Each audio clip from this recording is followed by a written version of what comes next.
Thank you. Jaya Radha Madhava Kunja Bihari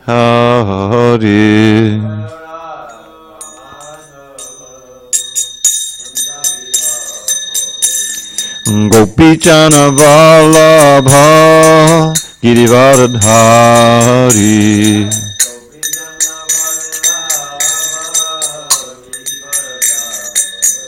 Jaya Gopi Jana Vallabha Girivardhari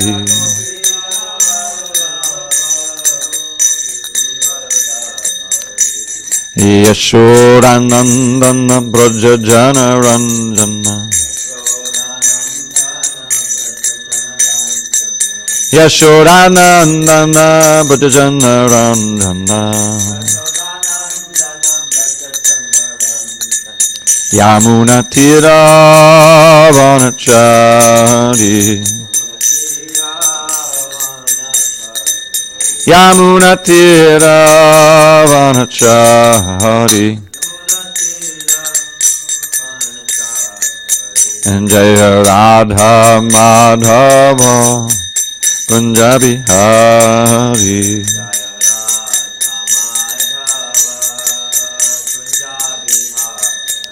Jaya Radha Madhava Kunja Bihari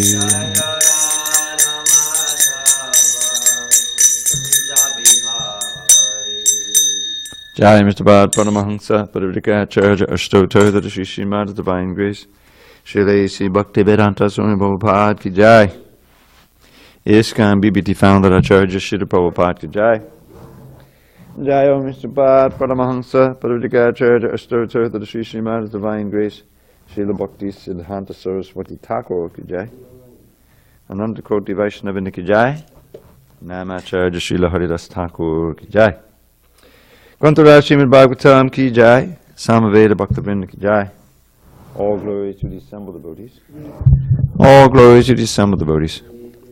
All glory to the assembled devotees. All glory to Shri Guru and Gauranga. I predict that when Maharaj is back here, that attendance will increase. Attendance will be strict. Narayanam Namaskritya Narang Chaiva Narottamam Devim Saraswatim Vyasam Tato Jai Mudirayet. You need to cue it up on your phone or your iPad or both and let him use it because, again, it looks like we don't have a verse. Now, before reciting the Srimad Bhagavatam, which is our very means of conquest, we should offer our respectful obeisances unto Lord Narayan, the Supreme Personality of Godhead, unto Narayan Rishi, the supermost human being, unto Mother Saraswati, the goddess of learning, unto Srila Vyasadeva, the author, and unto Srila Prabhupada, the translator, commentator, and our spiritual master. Nashta prayesha badreshu nityam bhagavata sevaya Bhagavat Yuttama Shloke Bhakti Bhavati Naishtaki. By regular attendance in classes on Srimad Bhagavatam and by rendering devotional service to the pure devotee, all that is inauspicious within the heart is destroyed almost to nil, and loving devotion to the Supreme Lord who is glorified in transcendental songs is established as an irrevocable fact. Om Namo Bhagavate Vasudevaya. Om Namo Bhagavate Vasudevaya. Om Namo Bhagavate Vasudevaya. On this 5th day of December 2018 in SanDiego, we're reading from Srimad Bhagavatam, translation and commentary by His Divine Grace A.C. Bhaktivedanta Swami Prabhupada. We are in Canto 4, The Creation of the Fourth Order. Chapter 8, Dhruva Maharaj leaves home for the forest. Text number 35. Everyone queued up? Okay. That other thing doesn't work so well. The other one doesn't work. Okay. All right. You got it there, Santosh? 35. 4-8-35. Okay. Dhruva uvacha. Soyang shamo bhagavata. Sukadukka hatatmanam. Darshitak kripaya pungsam. Durdarshos madvidhas. Excuse me. Durdarshos madvidhaistu yaha. Dhruva uvacha. Soyang shamo bhagavata. Sukadukka hatatmanam. Darshitak kripaya pungsam. Durdarshos madvidhaistu yaha. Dhruva uvacha. Soyang shamo bhagavata. Sukadukka hatatmanam. Darshitak kripaya pungsam. Durdarshos madvidhaistu yaha. Dhruva vacha.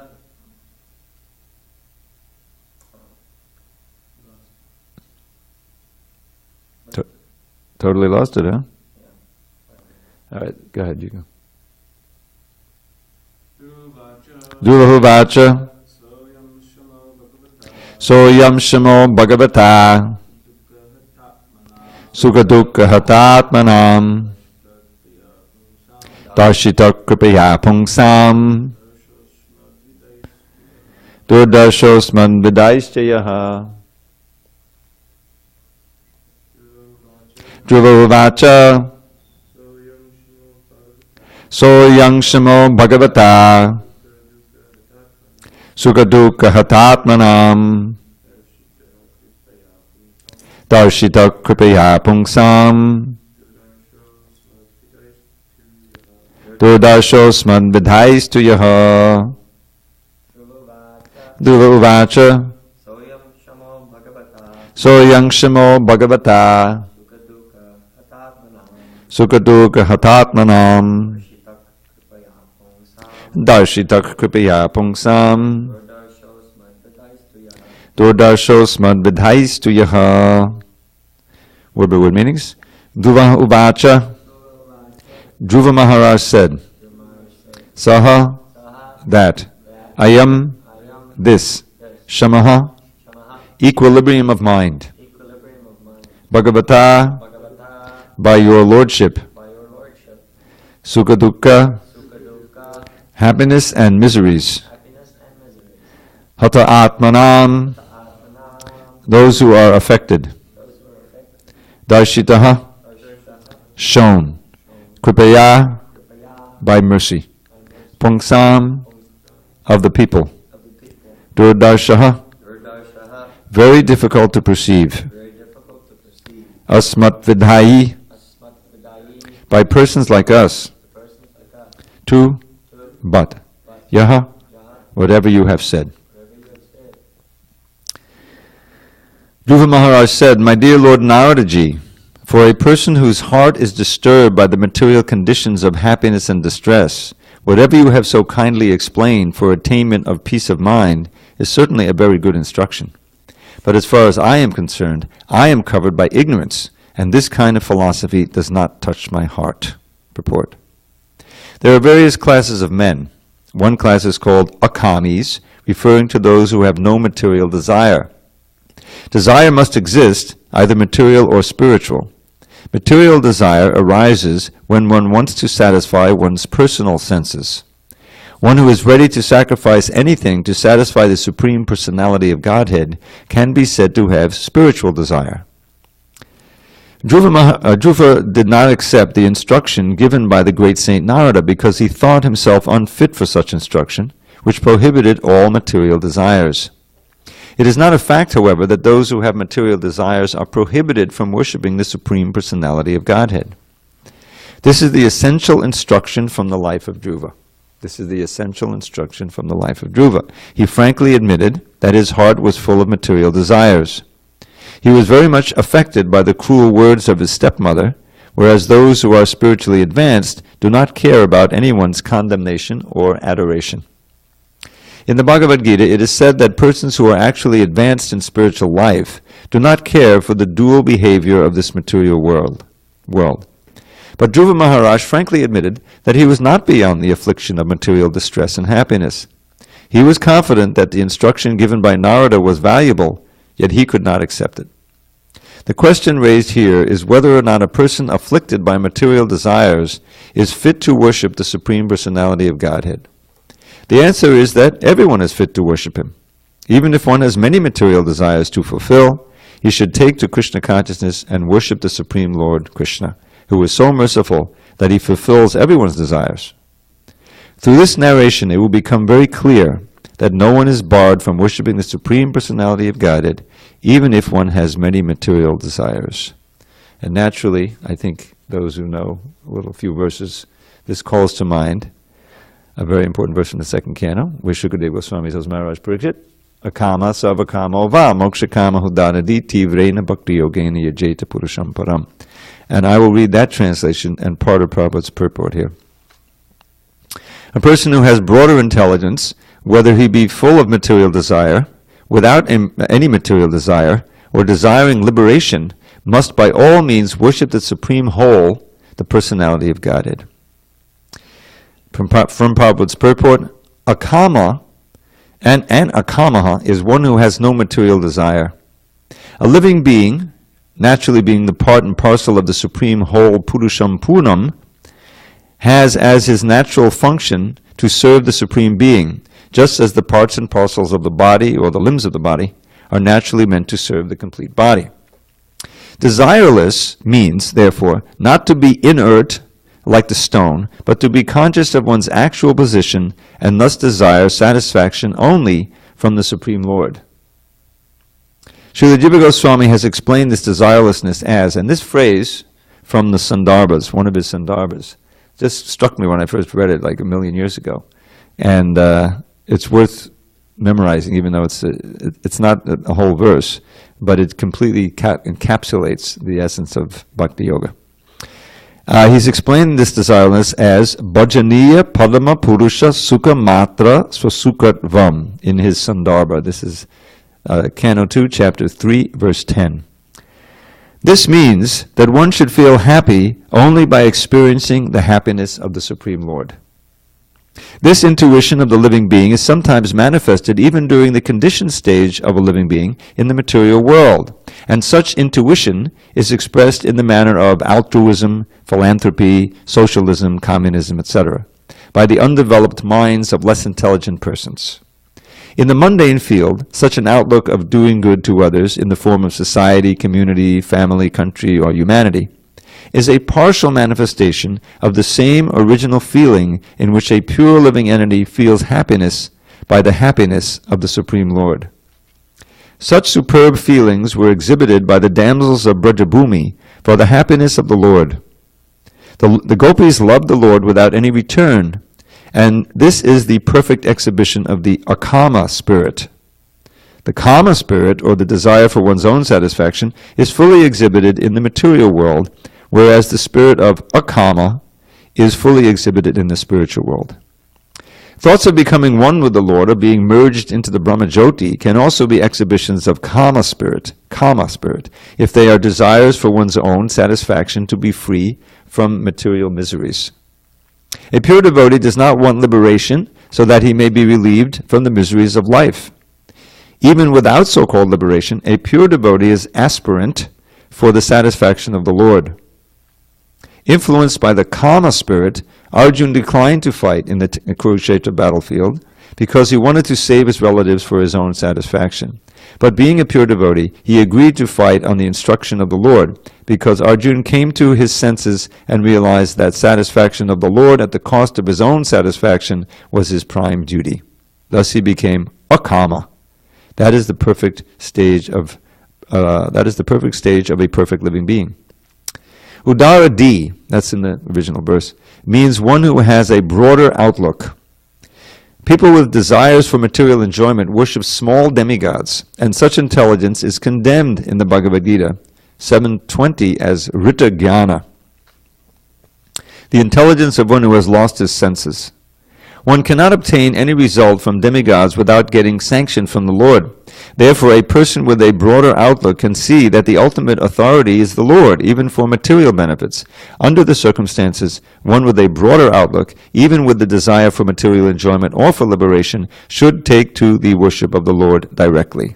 And everyone, whether an akama or a sakama or a mokshakama, should worship the Lord with great expedience.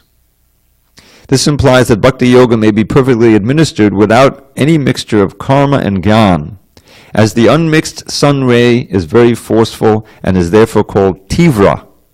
Similarly, unmixed bhakti yoga of hearing, chanting, etc. may be performed by one and all, regardless of inner motive. Om jnana timirandasya jnananjana shalakaya chakshu unmilatam mena tasmai shri gurave namaha. I was born in the darkness of ignorance. My spiritual master, Srila Prabhupada, opened my eyes with the torchlight of knowledge. I offer my humble obeisance unto him and all members of Sri Parampara. So in these two purports, Srila Prabhupada has explored what Prabhupada describes here as the essential message of this Dhruva pastime. And what could be more pertinent for us? Because if we have to be a kama before we're going to practice yoga, we're not going to practice it. We need a yoga, we need a process which is available for everybody, no matter what state they're in. And that's exactly what the process of bhakti yoga as given by Chaitanya Mahaprabhu. Because the process of central practice of chanting the holy name is so purifying that it doesn't wait for any purascharya. You know what purascharya? Purascharya is a whole series of rituals and things that you perform before a sacrifice that make you eligible to actually perform a sacrifice.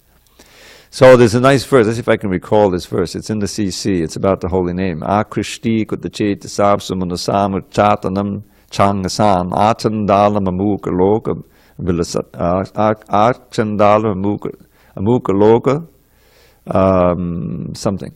Vasyat chamukti shriyam no diksham natashatkriyam nanapodaschayam anag ikshite manto yam sanaspageva palati Shri Krishna namatmaka. Almost got it. So first it describes that akrishti kutachettasam, that the holy name is Krishti Simanasam Chatanam. It is sung or respected and chanted by those who are Krishti Kutachettam, who are very highly intelligent and exalted consciousness, Kutachettasam, Sumanasam. And it destroys all sinful reactions. Uchatanam Changasam. It is available to all. Achandalam, even up and down to the chandalas. But it's not really easily gotten by those who can't speak. Amuka loka. So it's easy for everyone but those who are deaf and dumb, obviously.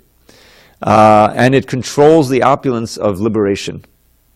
And then it says, no diksham. It doesn't wait for your diksha, as we've all experienced. You're chanting plenty of Hare Krishna, you haven't been initiated. So, not just satkriyam or pious activities or purascharya, previous activities.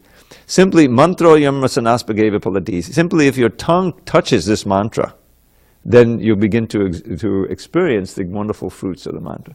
And this is, sung throughout the Vedas, this idea that just anyone at all, from any station of life, who chants even one name is highly blessed with eradication of sinful reactions and so forth. So that's what we need in this Kali Yuga, because practically everybody's born a Shudra, nobody can really practice these preliminary activities. So this was the Chaitanya Mahaprabhu's great gift. From whatever station and whatever community, doesn't matter, high, low, chant the holy name and become purified. So what we have here with Dhruva Maharaj is a perfect example of someone who's impelled by a material motive, namely to get this wonderful kingdom and to get back at his stepmother, and that's what's impelling him. Now, you remember what Narada's instructions were, you should be equipoised, even though you've been insulted, And In other words, he was trying to bring him up to the point of sattva, testing him. But Dhruva didn't want to hear it. Here he says that for a person whose heart is disturbed by material conditions of happiness and distress, whatever you so kindly explain for attainment of peace of mind is a very good instruction. But as far as I'm concerned, I'm covered by ignorance. In other words, I can't accept even this preliminary. So if you can't help me, thank you very much, sir, but I'm going into the forest. So then, Prabhupada refers to this verse in the second canto, which I read. And that verse has very good instructions. So, first of all, the context of the verse is it comes after a section where Shukadeva Goswami gives one demigod and goddess after another as kind of almost a laundry list or a shopping list. If you want great health, worship the sun. If you want powerful sex, worship Indra. If you want a wonderful wife, worship Uma, or something, on and on like that. But then he says, but whether you're free of material desire, full of all desires, or you want liberation, and that's practically everybody. Mostly they're all sarvakama. If one is udaradi, and this is where the key element is, and we have to be intelligent. Udaradi, tivrena bhakti yogena. The key phrase there is this tivrena. Tivrena is often used for the rays of the sun, which are very intense, very hot. It simply means with great force. Prabhupada says with great force. So whatever you're going to do, wherever you're coming from, you have to do it with enthusiasm and you have to do it with determination and not just dabbling in it. Then you get the result. Yajeta purusham param. So Prabhupada makes it clear here that, moksha kama is still kama, right? Moksha kama. That is often the impetus for engaging in spiritual activities, and that's actually something we embrace. Srila Prabhupada says, without understanding, I was just reading the 13th chapter of Bhagavad Gita, all that list of the elements of knowledge, and one of them is, altogether, Janma, Mrityu, Jara, Vyadi. Yes, to always see the faults and the difficulties in this material of birth, death, old age, and disease. I like to put them in the order that you experience them. Birth, old age, disease, and death. And it's like a cycle, goes round and around, birth, old age, disease, and disease. So one should be very sober about that. If one is not afraid of them, or at least concerned, there's no impetus for spiritual life. If you think this is you come into being when you're born and you're going to go out of being when you die, which everyone does basically today, then where's the big impetus for get a better next life? There is no next life. So you can see how essential that first, the A of the ABCs is. That's why Krishna puts it first.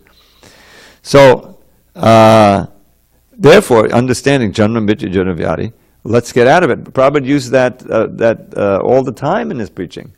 You have to understand that you're going to get a next life, that everything you're doing now has consequences. How many times did he try to drill that into the dull brains of his Kali Yuga audiences?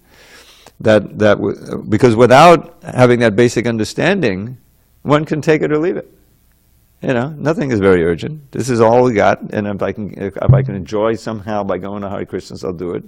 As soon as I get into that heavy philosophy, forget it, I'm out the door, or whatever.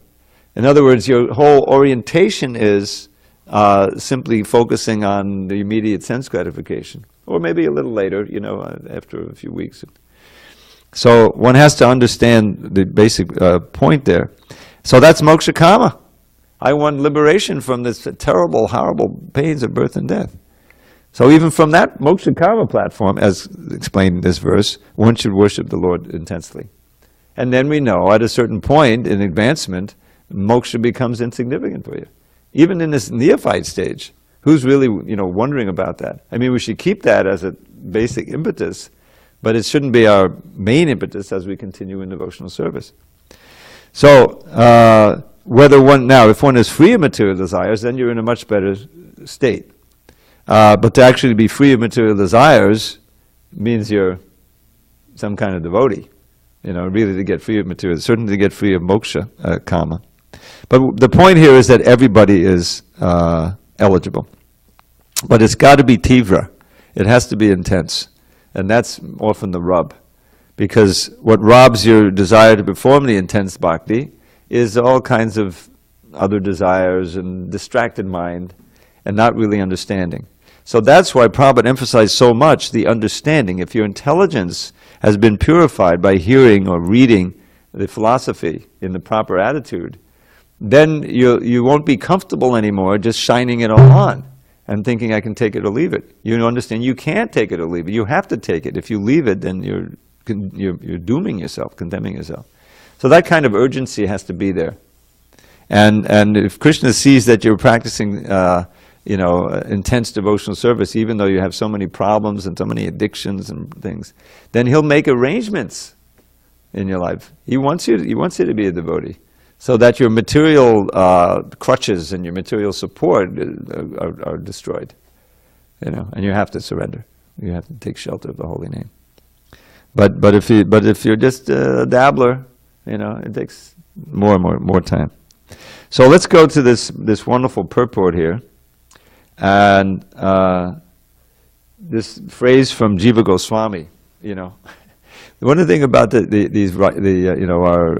wonderful authors here, the realized Goswamis, is that there's such a concision, how something is concise and it embodies like the truth.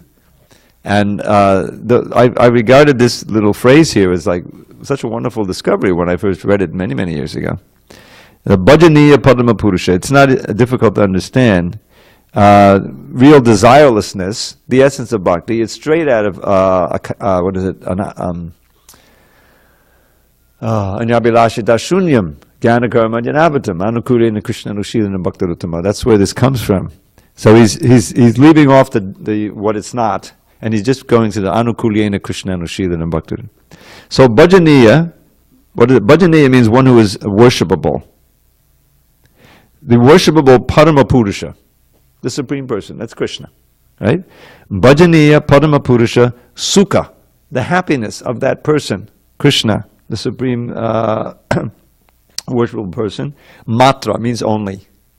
Find one's happiness only in the Swasukatvam. Swasukatvam is that's our happiness.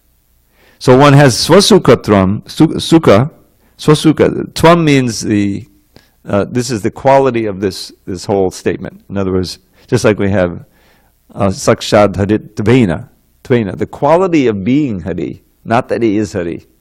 Yeah, that's a big mistake. He has the Hari-ness. So find one's own happiness, swasukha, matra, only in the sukha, happiness of the supremely worshipable Lord. That's the essence of our philosophy, bhakti. And when you think about it, it's very interesting because Krishna is infinite, right? He is unlimitedly able to enjoy, full of happiness. And when we hear his pastimes and you read them, not just that he's dancing with one gopi, he's dancing with thousands and millions of gopis and millions of you. He has unlimited ability to enjoy, and that's his nature. So we have our ability to enjoy separate from him is very limited. Clearly, the sense gratification thing, it's not only is it limited ability to enjoy, but it ensures your suffering. The more extreme you try to enjoy through the senses, the more your suffering is going to be there. There used to be, there was, I don't know how much they smoke crack anymore. That was a big thing in the 80s, 90s. But it was like immediate, I never took it, but I heard it's total bliss, through a pipe. At first. But then it's like, it destroys your brain, you become paranoid, you can't get the bliss anymore, that you got. It's like that with all drugs, because it's based on the brain chemistry, which is a very delicate balance thing, As soon as you mess it up, you're in big trouble. So that's like a distillation of what sense gratification is, right? It's whether it's a sex, or it's a drugs, or it's anything more subtle. You're rearranging the brain chemistry and experiencing some happiness for a short time, some pleasure. But always, there's a downside, because you're basing it on the material balance of in your brain. So Therefore, material happiness leads to suffering, no question about it. Nunam pamatta kuradevi karma. One has to be mad to go simply for sense gratification. Everybody's mad out here. So now here the Prabhupada explains that we see the manifestation of this happiness and the happiness of others reflected in altruism, philanthropy, socialism, communism. Most purely in the mother's happiness to see the child happiness. It's based on love. These philosophies, altruism, philanthropy, are based on at least some appreciation for the humanity of everyone and a feeling that they should at least be safe and happy, like that. So it's a manifestation of this original feeling for Krishna, but it's frustrated. It's frustrated because, first of all, you can only do so much for so many people, and it's temporary. If you're not giving them Krishna consciousness, which is of course real welfare work, then whatever you have relieved their suffering, then they'll just suffer again, because that's the nature of the material world. So it's all simply a dream, but still it's a manifestation of that principle of seeing the happiness and the happiness of others. He says, it's a partial manifestation of the same original feeling in which a pure living entity feels happiness by the happiness of the Supreme Lord. So it's a question of purity. In other words, if someone in the mode of goodness, even if he's not transcendental, will feel this impetus to help others and then more than someone in the mode of passion and ignorance. When you get really in the mode of passion and ignorance, you become a total demon, which means totally self-centered. And it's all on display now in the daily news, daily affairs. I mean, it becomes an extreme example that we're experiencing now. Total selfishness is a sociopathic mentality. Absolutely no empathy for others. I can kill as many people, torture as many people as I want, exploit. I don't feel a thing. You can see what a problem this is when someone like that gets into power and affects the whole world. So Krishna consciousness is just the opposite. It's training us to be selfless, tolerant, and to try to work for the happiness of others. To take pleasure in others being Krishna conscious. Take pleasure in others taking prasad. Isn't that what the fourth verse is all about? Let's think about it. Chaturvadashi bhagavat prasada svadvana triptan hari bhakta sangan kritvaiva triptim bhajadak sadaiva. So there's all beautiful different kinds of prasadam, chaturvadashi bhagavat prasada svadu anatriptan hari bhakta sangan. When the sangha, and always put that H in there because it means the group rather than what happens between individuals. The difference between sangha and sangha? That H makes a big difference. Sangha is what happens when devotees get together. Anyone gets together, but it's the interaction of people. That's called sangha. And of course, best is sadhu sangha, when we can experience the association of sadhus. A sangha is the group. Like ISKCON is a sangha. You see? So this is the sangha of devotees when they feel triptan, satisfied, eating the delicious prasad, 4 kinds of prasadam. Then, kritvaiva triptim. So the satisfied becomes his satisfaction. The guru's satisfaction is not in taking the prasadam so much as in seeing others satisfied by taking prasadam. So this is a perfect example of what we're just talking about here. You see someone chant the holy name, take the first steps in bhakti, and becomes ecstatic to see that. That's pleasure in the pleasure of others. And it works not only for Krishna, but for Krishna's devotees. He's even more pleased when you take pleasure in the pleasure of his devotees. You see? And that pleasure of his, that's where you get your ecstatic pleasure. It's spiritual. It's not bound by the senses and by matter. So that's a bhajaniya padamapuda sukhamata sasukatvam. It's worth memorizing. So that society prospers and can go on when there is that sense of social responsibility. We're losing that in the United States right now. You can see the Bhagavatam reflected in the United States.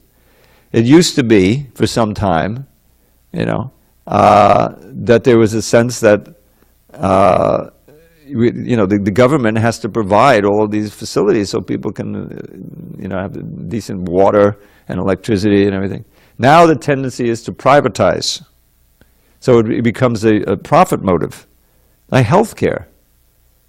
So people could be healthy and no.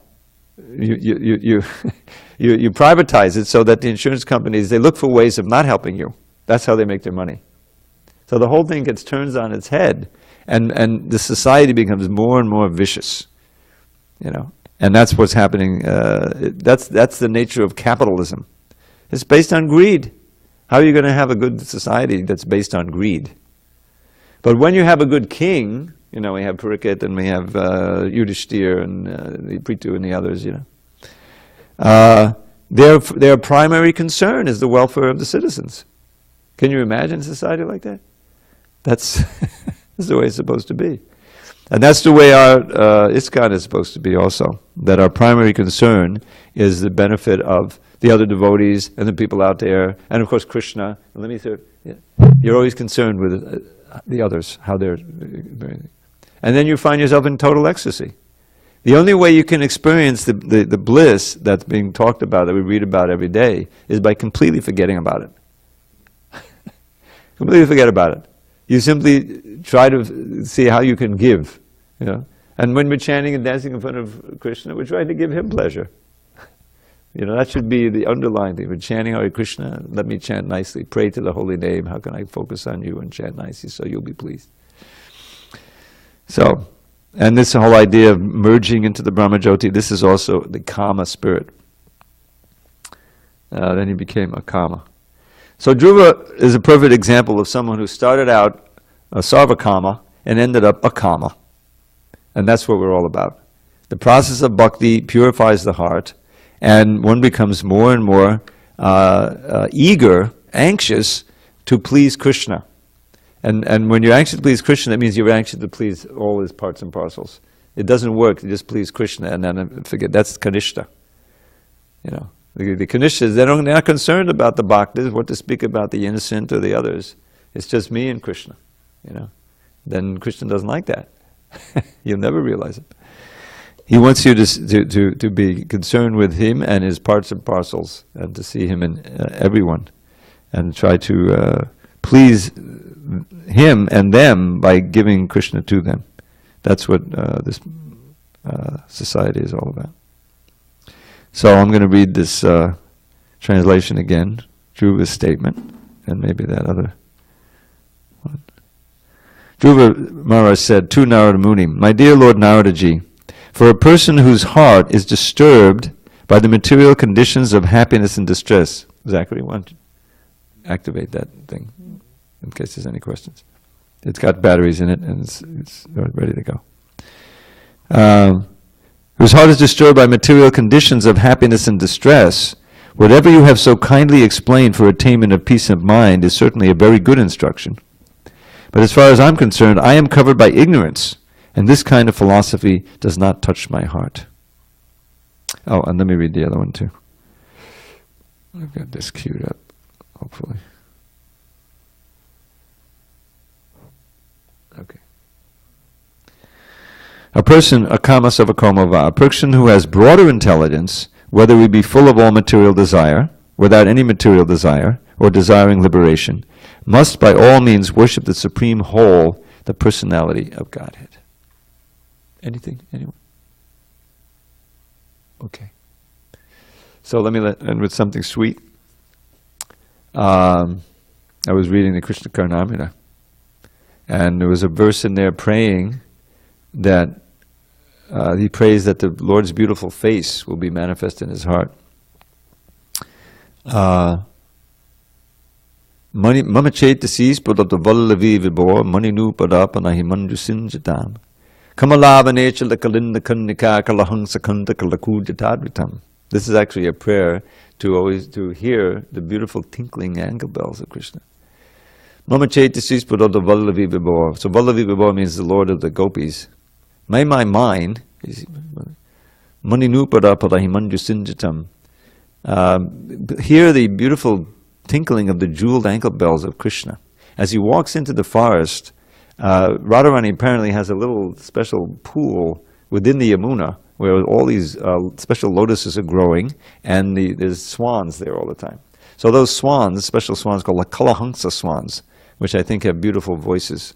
Kala means the sound.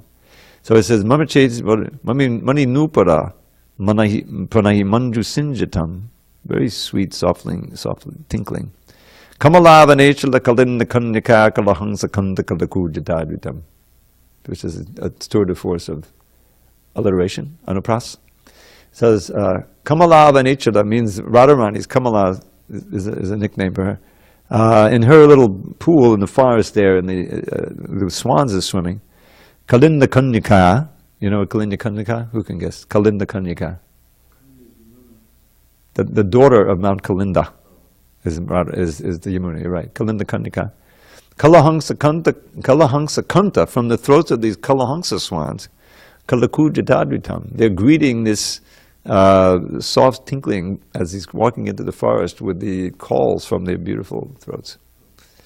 So then in the prayer to have the face of Krishna, the beautiful lotus of the face of Krishna growing within the lake of his heart, this is also a prayer by Rupa Goswami, which I can give you and then we can end. Smita duchi makaranda, syandi vaktrara vindam, tavapada hangsan vishtagandham mukunda, vidachata pasupali netu saranga rangam, mamadadiyata dage sangamangi karotu. From the lotus of your face, dear Lord, trickles forth the luscious nectar of the beauty of your smile. Your exalted devotees, great swans, seek the fragrance of that lotus, which is ere their hearts beguile. Your beloved gopis' eyes, mad bees, taste the most exquisite pleasure in that lotus of your face. O my dear Mukunda Dev, I pray, may the lake of my poor heart be by that lotus ever graced. All glories to Srila Prabhupada.